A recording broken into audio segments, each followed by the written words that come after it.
నిన్నటి క్లాస్లో మనం మార్కెటింగ్ గురించి నేర్చుకున్నాము. వివిధ రకాల మార్కెట్లు, ముఖ్యంగా డిమాండ్ ఆధారంగా ఉన్న మార్కెట్లు ఏవేవి, కాల వ్యవధి ఆధారంగా ఉన్న మార్కెట్లు ఏవి, పోటీని ఆధారంగా ఉన్న మార్కెట్లు ఏవన్న విషయాల్ని మనం తెలుసుకోవడం జరిగింది. డిమాండ్ ఆధారంగా స్థానిక మార్కెట్, జాతీయ మార్కెట్, అంతర్జాతీయ మార్కెట్ అని, కాల వ్యవధి ఆధారంగా అతి స్వల్పకాలిక మార్కెట్, స్వల్పకాలిక మార్కెట్, దీర్ఘకాలిక మార్కెట్ గురించి తెలుసుకున్నాము. అలాగే పోటీ ఆధారంగా చూసినట్టయితే రెండు రకాల మార్కెట్లు ఉంటాయని, అది పరిపూర్ణ పోటీ మార్కెట్, అపరిపూర్ణ పోటీ మార్కెట్ అని తెలుసుకున్నాము. అపరిపూర్ణ పోటీలో మళ్ళీ ఏకస్వామ్య పోటీ, ద్విస్వామ్యము, పరిమిత స్వామ్య పోటీ గురించి తెలుసుకోవటం జరిగింది. అలాగే పరిపూర్ణ పోటీ మార్కెట్కి, అపరిపూర్ణ పోటీ మార్కెట్ యొక్క లక్షణాలను గురించి కూడా నిన్న తెలుసుకోవటం జరిగింది. ఇక్కడ ముఖ్యంగా పరిపూర్ణ పోటీలో ధర నిర్ణయం ఏ విధంగా జరుగుతుంది అన్నది ఈరోజు మనం నేర్చుకుందాం. ఈరోజు ధర నిర్ణయం గురించి నేర్చుకునేటప్పుడు ముఖ్యంగా వస్తువు ధరను సప్లై డిమాండ్లు నిర్ణయిస్తాయి. అవి ఒకదానికొకటి వ్యతిరేకంగా ఉంటాయి.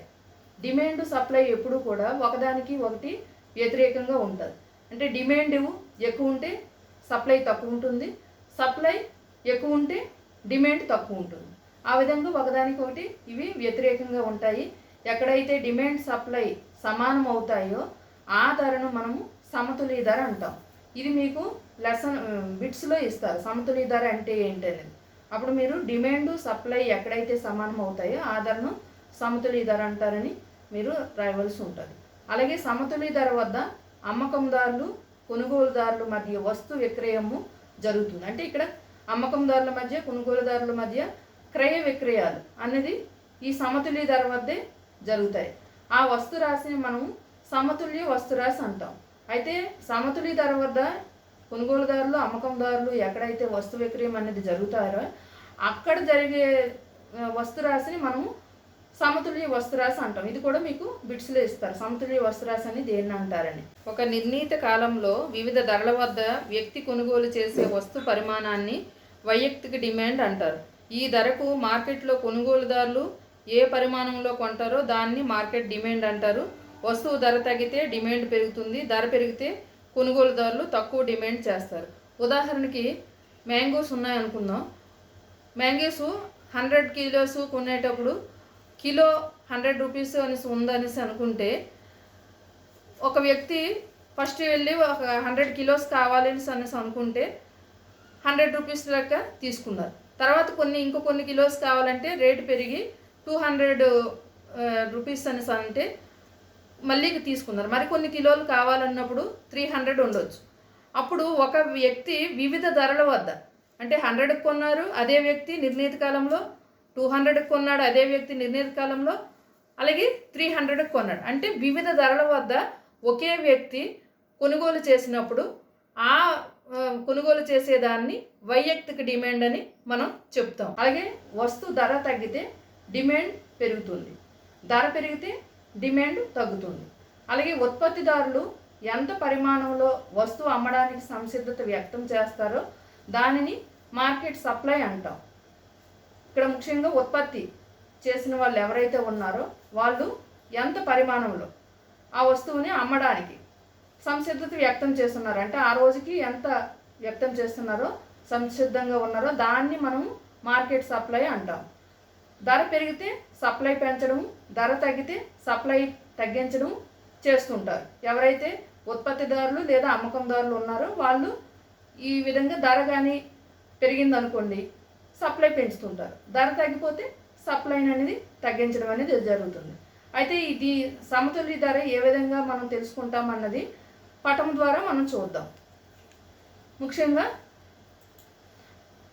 ఇక్కడ మనం పటం ద్వారా చూసినప్పుడు సంపూర్ణ పోటీలో లేదా పరిపూర్ణ పోటీలో ధర నిర్ణయం ఏ విధంగా జరుగుతుంది అన్నది ముందే మనం చెప్పుకున్నాం. సప్లై డిమాండ్లు ఎప్పుడు వ్యతిరేకంగా ఉంటాయన్నది. అందులో వ్యతిరేకంగా ఉండేటప్పుడు సమతుల్య ధర అనేసి ఎక్కడ అంటాము, సమతుల్య వస్తురాశి అని దేన్ని అంటాం అనేది చూసినట్టయితే, ఇక్కడ చూసినట్టయితే సప్లై డిమాండ్ అనేది అలాగే ధర అనేది కూడా తీసుకోవటం జరిగింది. ముఖ్యంగా 2000 సప్లై ఉండేటప్పుడు, ఎందుకంటే సప్లై తక్కువ ఉంది కాబట్టి డిమాండ్ 10,000కి ఉంది. డిమాండ్ ఎక్కువ ఉండడం వల్ల ధర 5 రూపీస్ ఇక్కడ ఉంది. అలాగే 4000 సప్లై ఉండేటప్పుడు డిమాండ్ 8000కి ఉంది. డిమాండ్ ఎక్కువ ఉంది కాబట్టి అంటే ముందు కన్నా కొంచెం తక్కువ ఉంది డిమాండ్, కాబట్టి 4 రూపీస్ అనేది ధర ఉంది. నెక్స్ట్ ఏంటంటే 6000 సప్లై ఉండేటప్పుడు డిమాండ్ కూడా 6000 ఉంది. అంటే ఇక్కడ మనం ముందే చెప్పుకున్నట్టు ఎక్కడైతే డిమాండ్ సప్లై సమానం అవుతాయో అక్కడ సమతుల్య ధర ఏర్పడుతుందని మనం అనుకున్నాం. ఇక్కడ సమతుల్య ధర 3 రూపీస్ అనేది మనకి ఏర్పడింది. అక్కడ ఎక్కడైతే సమతుల్య ధర ఏర్పడుతుందో అక్కడ సేల్స్ అయ్యే వస్తురాశిని సమతుల్య వస్తురాశి అని చెప్పుకున్నాం. అంటే ఇక్కడ 6000 ఏదైతే ఉందో సప్లై అది సమతుల్య వస్తురాశి. అలాగే ఇక్కడ నెక్స్ట్ చూసినట్టయితే సప్లై 8000 ఉండేటప్పుడు డిమాండ్ 4000 ఉంది. అంటే ముందు కన్నా ఇంకా డిమాండ్ తగ్గింది, ఎందుకంటే సప్లై పెరిగింది కాబట్టి. ఇక్కడ ధర అనేది 2 రూపీస్ ఉంది. నెక్స్ట్ చూసినట్టయితే సప్లై 10,000 పెంచినప్పుడు డిమాండ్ 2000 ఉంది. అంటే ఇక్కడ 1 రూపీ ధర అనేది ఉంది. దీన్ని బట్టి మనకి సప్లై పెరుగుతుంటే డిమాండ్ తగ్గుతుంది, డిమాండ్ తగ్గుతుంది కాబట్టి ధర తగ్గుతుంది. అలాగే సప్లై తగ్గుతుంటే డిమాండ్ పెరుగుతుంది, డిమాండ్ పెరిగింది కాబట్టి ధర పెరుగుతుంది. సమతుల్య ధర కంటే ముందు ఇక్కడ చూసినట్టయితే ధర పెరుగుదల అనేది మనకి కనిపించింది, సమతుల్య ధర తర్వాత మనకి ధర తగ్గడం అనేది కనిపించింది. దీన్ని మనం రేఖాపటం ద్వారా ఈ క్రిందని చూద్దాం. ముఖ్యంగా ఇక్కడ ఎక్స్ అక్షంలో చూసినట్టయితే ఇక్కడ సప్లైని అంటే వస్తు రాశిని సప్లైని డిమాండ్ని కూడా మనం ఎక్స్ అక్షంలో తీసుకోవటం జరిగింది. వై అక్షంలో ఓన్లీ ధరను మాత్రమే మనం తీసుకోవటం జరిగింది. ఇక్కడ సప్లై చూసినట్టయితే సప్లై 2000 ఉండేటప్పుడు డిమాండ్ 10,000 ఉంది.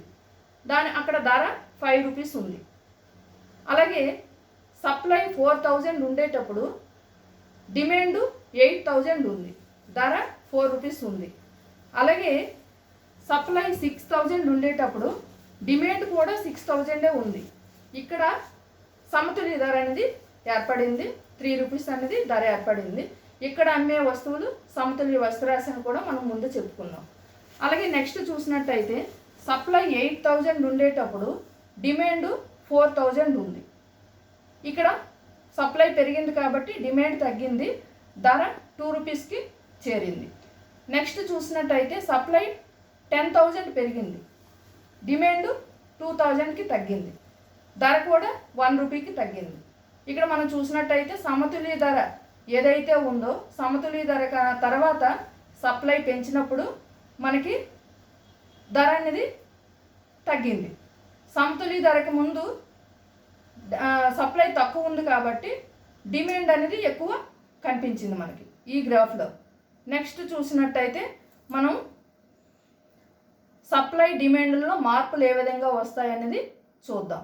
ముఖ్యంగా సప్లై మారకుండా డిమాండ్ మారినప్పుడు డిమాండ్ పెరిగితే ధర పెరుగుతుంది, డిమాండ్ తగ్గితే ధర తగ్గుతుంది. అలాగే డిమాండ్ మారకుండా సప్లై మారినప్పుడు సప్లై పెరిగితే ధర తగ్గుతుంది, సప్లై తగ్గితే ధర పెరుగుతుంది. ఈ విషయాల్ని ముఖ్యంగా ధర నిర్ణయంలో కాల వ్యవధి పాత్ర గురించి మార్షల్ చెప్పారు. అది ఏ విధంగా చెప్పారనేది చూసినట్టయితే సంపూర్ణ పోటీలో ధరను సప్లై డిమాండ్లు నిర్ణయిస్తాయి. ముఖ్యంగా సంపూర్ణ పోటీలో చూసినట్టయితే ధరను సప్లై డిమాండ్ అనేది వాటి బేస్ మీదే ధర నిర్ణయం అనేది జరుగుతుంది. ధరపై డిమాండ్ ప్రభావం ఎక్కువ ఉందా, సప్లై ప్రభావం ఎక్కువ ఉందా అనే దానిని కాల వ్యవధి నిర్ణయిస్తుంది. దీన్ని మార్షల్ అనే శాస్త్రవేత్త తెలియచేయడం జరిగింది. ఇది మీకు బిట్స్లో కూడా ఇస్తారు. ధర నిర్ణయంలో కాల వ్యవధి పాత్ర గురించి ఎవరు తెలియచేశారు అన్నది. ముఖ్యంగా కాల వ్యవధిని 3 రకాలుగా మార్షల్ చెప్పారు. అది మార్కెట్ కాలము, స్వల్పకాలము, దీర్ఘకాలము. మార్కెట్ కాలం అంటే అతి స్వల్పకాలం, అతి స్వల్పకాలాన్నే మనం మార్కెట్ కాలం అంటాము. ముఖ్యంగా ఇక్కడ చూసినట్టయితే సప్లై స్థిరంగా ఉంటుంది, ఎందుకంటే కాలం అతి తక్కువ కాబట్టి. తక్కువ కాలంలో ఎంత సప్లై మార్కెట్కి వెళ్ళిందో అంతే ఉంటుంది, సప్లై పెంచడానికి తగిన సమయం ఉండదు కాబట్టి సప్లై స్థిరంగా ఉన్నప్పుడు వ్యయాలు కూడా స్థిరంగానే ఉంటాయి. రెండోది చూసినట్టయితే డిమాండ్ నిల్వలు ధరను నిర్ణయిస్తాయి. అంటే ఇక్కడ చూసినట్టయితే డిమాండ్ పెరిగితే ధర పెరుగుతుంది, డిమాండ్ తగ్గితే ధర తగ్గుతుందన్నమాట. అలాగే ధరపై డిమాండ్ ప్రభావమే కానీ సప్లై ప్రభావం అస్సలు ఉండదు, ఎందుకంటే తక్కువ కాలంలో సప్లైని పెంచే అవకాశం ఉండదు కాబట్టి ఎంత అయితే సప్లై ఉందో అంతే అక్కడ అమ్మకం చేయాలి. కాబట్టి ఇక్కడ ధర ప్రభావం, డిమాండ్ ప్రభావమే ఉంటుంది, సప్లైని పెంచేది ఉండదు. కాబట్టి ఇక్కడ ధరపై డిమాండ్ ప్రభావం మాత్రమే చూస్తాం. అలాగే డిమాండ్ పెరిగిన సప్లై స్థిరంగా ఉంటుంది, ఎందుకంటే ఇక్కడ పెంచే అవకాశం ఉండదు, ఎందుకంటే అతి తక్కువ కాలం కాబట్టి. రెండోది ఏంటంటే స్వల్పకాలం, అంటే ఇక్కడ కొంచెం కాలం ఎక్కువ ఉంటుంది. అతి స్వల్పకాలం కన్నా కొంచెం కాలం ఎక్కువ ఉండడం వల్ల డిమాండ్ పెరిగిన మేరకు సప్లై పెరుగుదల, అంటే స్వల్పకాలం కాబట్టి కొన్ని చరకారకాలను ఉపయోగించి మనం ఉత్పత్తి చేయవచ్చు. ధరపై డిమాండ్ ప్రభావమే ఎక్కువ, సప్లై ప్రభావం తక్కువ. ఇక్కడ కూడా స్వల్పకాలమే కాబట్టి కొంతమేరకు డిమాండ్ ప్రభావం మాత్రం ఎక్కువ ఉంటుంది, సప్లై ప్రభావం కూడా తక్కువ ఉంటుంది. అలాగే డిమాండ్ పెరిగిన మేరకు సప్లై పెరగదనమాట. నెక్స్ట్ దీర్ఘకాలం చూసినట్టయితే డిమాండ్ పెరిగిన మేరకు సప్లై పెంచవచ్చు, ఎందుకంటే దీర్ఘకాలం ఎక్కువ కాలం కాబట్టి. మనం ముందే చెప్పుకున్నాం దీర్ఘకాలంలో అన్ని ఉత్పత్తి కారకాలు చరకారకాలే అనేసి. కాబట్టి దీర్ఘకాలంలో ఒకవేళ డిమాండ్ ఎక్కువ ఉంటే ఉత్పత్తి కారకాలు శ్రమ కానీ మూలధనాన్ని కానీ ఎక్కువ చేసుకొని, యంత్రాలను ఎక్కువ చేసుకొని ఉత్పత్తి చేయవచ్చు. కాబట్టి దాని ప్రకారంగా వస్తోత్పత్తిని పెంచడం ద్వారా డిమాండ్ని తగ్గించవచ్చు. డిమాండ్ పెరిగినప్పుడు ధర పెరిగిన దీర్ఘకాలంలో సప్లై కూడా పెరుగుతుంది, కాబట్టి ధర పూర్వస్థితికి వస్తుంది. అయితే దీర్ఘకాలంలో ఉండే ధరను సహజ ధర అంటారు. ముఖ్యంగా సహజ ధర అని దేన్ని అంటారు అనేసి మీకు బిట్స్లు ఇచ్చినప్పుడు దీర్ఘకాలంలో ఉండే ధరనే సహజ ధర అంటారు. అయితే ఇక్కడ మార్కెట్ ధరకు సహజ ధరకు కొన్ని భేదాలు ఉన్నాయి, అవి ఏంటనేది చూద్దాం. మార్కెట్ ధర ముఖ్యంగా ప్రతి వస్తువుకి మార్కెట్ ధర ఉంటుంది, అంటే ఇక్కడ మార్కెట్లో ఏవైతే మనం సప్లై చేస్తామో అన్నిటికీ మార్కెట్ ధర అనేది ఉంటుంది. సహజ ధర చూసినట్టయితే మరలా ఉత్పత్తి చేయటకు వీలుగా వస్తువులకు మాత్రమే ఉంటుంది సహజ ధర. అలాగే ఇక్కడ ఇది వాస్తవమైనది. మార్కెట్ ధర ఏంటంటే ఆ రోజుకి ఎంత సప్లై పెరిగిందో దానికి ధర ఉంటుంది, కాబట్టి ఇది వాస్తవమైనది. సహజ ధర ఏంటంటే ఊహాజనితమైనది, అంటే సహజ ధర దీర్ఘకాలానికి సంబంధించింది కాబట్టి ఇది ఊహాజనితమైనది. అలాగే మార్కెట్ ధర చూసినట్టయితే ఇది తాత్కాలిక పరిస్థితులకు లోనవుతుంది, అంటే ఈ మార్కెట్ ధరలో అతి స్వల్పకాలం కాబట్టి అప్పటి ఉన్న పరిస్థితులకే అది అనుగుణంగా ఉంటుంది. సహజ ధర ఏంటంటే ఇది దీర్ఘకాల పరిస్థితులకు లోనవుతుంది, ఇది ఎక్కువ కాలంలోకి సంబంధించింది కాబట్టి దీర్ఘకాల పరిస్థితులకు లోనవుతుంది. అలాగే మార్కెట్ ధర ఈ ధరకు స్థిరత్వం తక్కువ, అంటే ఒక్కొక్క టైంలో ఒక్కొక్క రేటు ఉండొచ్చు, దీనికి స్థిరత్వం అనేది ఉండదు. సహజ ధరకు లేదా సామాన్య ధరకు స్థిరత్వం ఎక్కువ, అంటే దీర్ఘకాలంలో ఉత్పత్తిని పెంచి డిమాండ్ను తగ్గించుకునే అవకాశం ఉంటుంది, కాబట్టి ధర స్థిరంగా ఉండడానికి ఎక్కువ అవకాశం ఉంటుంది. అలాగే మార్కెట్ ధర స్వల్పకాల వ్యవధిలో సప్లై డిమాండ్ల మధ్య వచ్చే తాత్కాలిక సమతుల్యత వలన ఏర్పడుతుంది. ముఖ్యంగా ఇక్కడ సప్లై డిమాండ్లో వచ్చే తాత్కాలిక సమతుల్యత ముందే చెప్పుకున్నాం. సప్లై పెరిగితే డిమాండ్ తగ్గుతుంది, డిమాండ్ పెరిగితే సప్లై తక్కువ ఉండేటప్పుడే డిమాండ్ పెరుగుతుంది అని చెప్పుకున్నాం. కాబట్టి తాత్కాలిక సమతుల్యత వలన ఈ మార్కెట్ ధర అనేది ఏర్పడుతుంది. కానీ దీర్ఘకాల వ్యవధిలో సప్లై డిమాండ్ల మధ్య వచ్చే సమతుల్యత వలన ఏర్పడుతుంది. దీర్ఘకాలంలో ఏంటంటే డిమాండ్ని ఆధారంగా చేసుకుని సప్లైని పెంచుకునే అవకాశం ఉంది, కాబట్టి అక్కడ దీర్ఘకాలంలో సమతుల్యత వలన ఏర్పడుతుంది. అలాగే మార్కెట్ ధర అపురూప వస్తువులకు, ముఖ్యంగా అపురూప వస్తువులు అంటే ఇక్కడ వజ్రాలు కానీ బంగారం కానీ అపురూప వర్ణ చిత్రాలు ఏవైనా పెయింటింగ్స్ అటువంటివి చూసినట్టయితే ఈ ధర మార్కెట్ ధర అనేది వర్తిస్తుంది. వాటికి రేటు ఒక్కొక్కసారి ఒక్కొక్కలా ఉంటుంది, ఎక్కువ ఉండొచ్చు, ఇంకా ఎక్కువ చెప్పాలంటే ఎక్కువ రేటే ఉంటాయి అపురూప వస్తువులకి, ధర తగ్గేది ఉండదు, కాబట్టి ఇది మార్కెట్ ధర. ఇక్కడ ఏంటంటే సహజ ధర అపురూప వస్తువులకు ఈ ధర ఉండదు. ఇక్కడ ఏంటంటే ఓన్లీ సహజ ధర అనేది ఒక స్థిరంగా ఉండే ధర, ఎక్కువ తక్కువ అయ్యేది ఉండదు.